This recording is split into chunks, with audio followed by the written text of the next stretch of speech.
So, IIT JEE వంటి competitive exams prepare అయ్యేటప్పుడు route learning కంటే కూడా కాన్సెప్షువల్ థింకింగ్ కానీ, అనాలిటికల్స్ కానీ, లేదంటే ప్రాబ్లమ్ సాల్వింగ్ కానీ ఇవన్నీ కూడా చాలా ఇంపార్టెంట్. సో, శ్రీ చైతన్యలో మెయిన్‌గా ఈ కాన్సెప్షువల్ లెర్నింగ్ టెక్నిక్‌ని మీరు ప్రాక్టికల్‌గా ఎలా ఇంప్లిమెంట్ చేస్తున్నారు? అంటే నువ్వు అడిగేటువంటి క్వెషన్‌లో క్లారిటీ ఉంటే, దానికి సమాధానం అనేది చాలా క్లియర్ అది అడగటం ఎలాగా అనేది నేర్చుకోవాలి. ఆ నేర్పాలి అంటే స్టూడెంట్‌కి, టీచర్‌కి, సిస్టమ్‌కి అసోసియేషన్, బాండింగ్ అనేది ఉండాలి. ఎప్పుడైతే స్టూడెంట్ ముందుకొచ్చి ఎక్స్‌ప్లోర్ అవుతాడో విషయాలన్నిటిని, ఓపెన్‌గా ఎక్స్‌ప్లెయిన్ చేయగలుగుతాడో, అప్పుడు చెప్పేటువంటి లెక్చరర్ గానీ, ఫ్యాకల్టీ గానీ ఎవరైనా సరే, మనకి ఏది అవసరమో, ఎంతవరకు వెళ్ళాలో క్లారిటీ వస్తుంది. అందువల్ల ఆ సిద్ధాంతాన్ని నమ్మి మేము మా ఫ్యాకల్టీకి గూడా ట్రైన్ చేసి ఉండటం వల్ల, వాళ్ళు స్టూడెంట్స్‌ని టువర్డ్స్ దట్ డైరెక్షన్ వాళ్ళు డెవలప్ చేస్తారు. అదే ఈ కాన్సెప్చువల్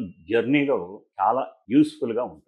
వీటన్నిటికి కూడా ముఖ్యం ఏందంటే అడాప్టివ్ లెర్నింగ్ సిస్టమ్. ఇప్పుడు ఈ మధ్య కాలంలో వింటున్నాను ఈ పదం అడాప్టివ్ లెర్నింగ్ సిస్టమ్ అనేది. ఈ మధ్య ఐఐటీఏలో కూడా ఎవరో ఒక ప్రొఫెసర్ గారు అడాప్టివ్ లెర్నింగ్ సిస్టమ్‌ని ఇంట్రొడ్యూస్ చేద్దాం అనుకుంటున్నారు. ఇది ఆల్రెడీ చైతన్య చాలా ఏళ్ల క్రితం నుంచే ఇంట్రొడ్యూస్ చేసింది. ఇది చాలా గర్వంగా చెప్పుకోగలుగుతాం. పేరు అది కాకపోవచ్చేమో గానీ, the concept behind the adaptive learning system అనేటువంటిది ఫస్ట్ ఆఫ్ ఆల్ మనం ఇంట్రొడ్యూస్ చేసింది శ్రీ చైతన్య.